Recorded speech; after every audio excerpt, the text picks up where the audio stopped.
최근에 나쁜 놈에 대해서 이야기를 했는데 반응이 좋았어요. 그래서 오늘은 그 이야기를 좀 더 해볼까 하는데요. 쉽게 말하면 이런 겁니다. 왜 착한 사람이 나쁜 사람한테 당하게 되느냐, 그리고 나에게 해를 끼치는 사람이 아니라 도움을 줄 수 있는 사람을 만나려면 내가 어떻게 해야 하느냐, 이런 이야기를 해볼게요. 오늘 영상은 사회 초년생들 있죠? 사회생활을 이제 막 시작한 분들이나 혹은 시작하려고 하는 분들에게 도움이 될 수 있고요. 특히 본인이 착하다는 소리를 많이 듣거나 스스로 생각할 때 착한 편이라고 느끼는 분이라면 이 이야기를 듣고 기억해 두세요. 지금 당장은 아니더라도 언젠가는 도움이 되었다고 느낄 날이 올 겁니다. 개인적인 의견이 포함되어 있으니까 참고만 하시기 바랍니다.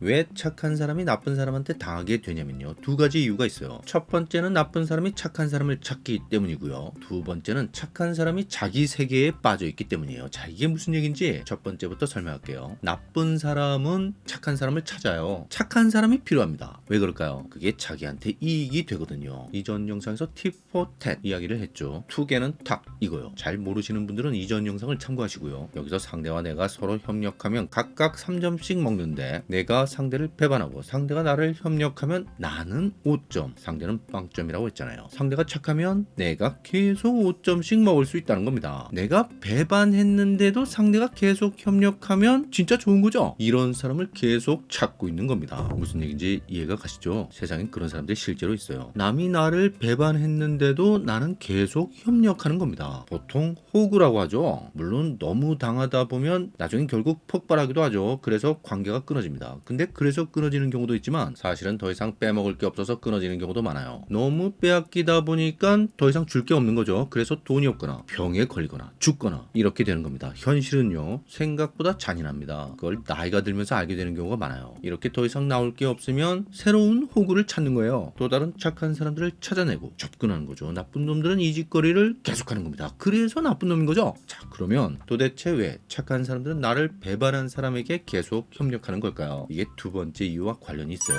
착한 사람은 자기 세계에 빠져 있다는 겁니다. 그래서 현실을 제대로 보지 못하는 거예요. 무슨 얘기냐면, 착한 사람은 본인이 배반당한 줄도 잘 모르는 경우가 많아요. 상대가 자기를 속이고 있다는 걸 모르는 거죠. 그래서 계속 상대는 5점, 나는 빵점의 거래를 하게 되는 겁니다. 근데 이 사람들이 왜 이렇게 속게 되냐면요, 어떤 잘못된 믿음 때문에 그렇게 된다는 겁니다. 자기 세계에 빠져 있다는 얘기가 이 얘기예요. 아주 흔해 빠진 전형적인 믿음 중 하나는 이겁니다. 착하게 살면 복을 받는다. 자, 여기서 뭔가 불쾌하거나 반박하고 싶은 마음이 올라온다면 어느 정도 이 믿음에 빠져 있는 걸지도 모릅니다. 이런 말씀을 드리고 싶어요. 혹시라도 여기서 말하는 복이라는 게 돈을 많이 벌거나 지위가 높아지거나 이런 식으로 현실적으로 잘 나가는 걸 말하는 거라면 적어도 그건 사실이 아니라는 걸 인정해야 합니다. 이것까지 인정하지 않는다면 좀 심각한 상태일 수도 있어요. 왜냐면 실제로 부자, 권력자들 중에는 착한 것과는 거리가 먼 사람들이 아주 많거든요. 심지어 그런 말도 있죠. 한 사람을 죽이면 살인자가 되지만 100만 명을 죽이면 영웅이 된다.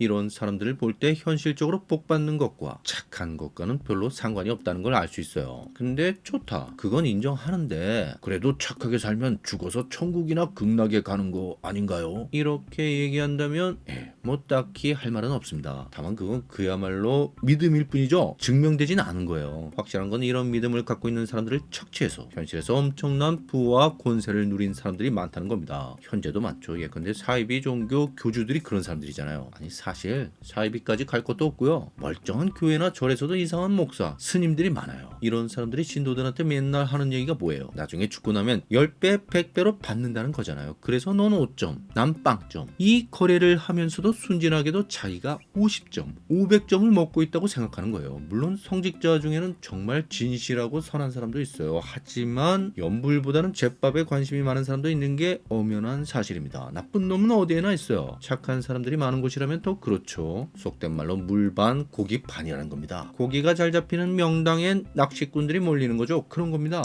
착하게 살면 복을 받는다는 이런 식의 믿음을 심리학적으로는 마술적 사고라고 하는데요. 보통 아이들이 이런 생각을 많이 하죠. 산타 할아버지에게 소원을 말하면 들어주신다고. 어른들이 보기엔 말도 안 되는 얘기인데 애들은 그걸 믿고 있는 거예요. 근데 어른들이 믿는 믿음 중에 어떤 건 이런 것과 비슷한 겁니다. 열심히 노력하면 결과가 좋을 거야. 기다리면 좋은 사람이 나타날 거야. 하지만 열심히 노력했는데 결과가 안 좋을 때도 많고요. 기다리고만 있으면 그냥 나이만 더 먹게 될 가능성이 커요. 이런 것도 다 마술적 사고예요. 현실적, 논리적 이유가 확실하지 않은데도 그냥 막연하게 그런 생각을 하고 있는 겁니다. 착한 사람들 중엔 이렇게 현실과는 별 상관이 없는 믿음, 자기 세계 속에 빠져 있는 경우가 많아요. 그래서 나쁜 놈들한테 이용당하고 착취당하면서도 그걸 잘 모르거나 알면서도 계속 당하는 거죠. 난 착하니까, 착하게 살아야 하니까, 그래야 복을 받으니까, 이 환상에 빠져 있다는 겁니다. 나쁜 놈한테 당하지 않고 좋은 사람을 만나서 도움을 받으려면 이걸 기억해야 돼요. 첫 번째는 모든 사람의 행동에는 이유가 있다는 거고요. 두 번째는 착하기만 한 사람은 없다는 거예요. 근데 내가 이제 막 회사에 입사했는데 선배나 팀장이 나한테 다가와서 막 잘해줘요. 처음 봤는데도 그런다는 겁니다. 세상 물정을 잘 모르는 사람일수록 그런 사람은 무조건 좋은 사람이라고 생각하기 쉽습니다. 물론 그럴 수도 있죠. 진짜 좋은 사람일 수도 있습니다. 근데 아닐 수도 있어요. 나와 친해지려고 하는 데엔 다른 이유가 있을 수도 있다는 거죠. 사실은요. 그럴 가능성이 더 커요. 왜냐하면 회사는 학교와는 완전히 다른 세계거든요. 가장 큰 차이가 뭐냐면 돈이 얽혀 있다는 거예요. 회사에서 만나는 모든 사람은 이해관계로 얽혀 있습니다. 회사에 가는 이유가 뭐예요? 돈 벌러 가는 거잖아요. 근데 나만 그런가요? 다른 사람도 마찬가지라는 겁니다. 그 사람도 돈 벌러 온 거예요. 일해주고 돈 받는 거죠. 그래서 일이 곧 돈입니다. 함께 일을 하잖아요. 일이 얽혀 있는 거죠. 돈이 얽혀 있는 거예요. 어렵사리 공무원 시험에 합격했지만 얼마 안 가 면직하는 사람들 있죠. 가장 큰 불만이 뭐예요? 민원이니 뭐니 힘들고 골치 아픈 일은 내가 다 하는데 급여는 제일 적다는 거예요. 일이 곧 돈이기 때문에 이런 불만이 생기는 겁니다. 그래서 사회에서 나와 친해지고 싶은 사람은 그게 자기한테 이익이 되기 때문에 그렇게 할 가능성이 크다는 겁니다. 물론 학교에서도 그런 친구가 있지만 사회에서 만나는 관계는 아예 그게 기본이 되는 거예요. 이해관계가 기본입니다. 원래 당연히 그런 거예요. 모두 돈 벌러 나온 사람들이 한 얘기입니다. 그래서 착각하지 말라는 거예요. 나한테 잘해준다고 무조건 좋은 사람은 아닐 수 있다는 겁니다. 내가 그 사람이 기대한 만큼의 이익이 되지 않다면 더 이상 나와 가까워질 이유가 없는 거죠. 그래서 좀 멀어질 수도 있는데 그게 뭐 이상한 거 아닙니다. 그 정도는 별로 나쁜 사람이 아니에요. 진짜 나쁜 사람은 어떤 사람이냐면요. 철저히 나를 이용하고 착취하려는 사람이에요. 이런 사람은 친해지면서 제일 먼저 하는 게 상대의 약점부터 파악하는 겁니다. 어떤 부분을 건드려야 자기 생각대로 상대를 움직일 수 있을까를 보는 거죠. 이런 사람과 잘못 엮이면 사회생활이 아주 피곤해요.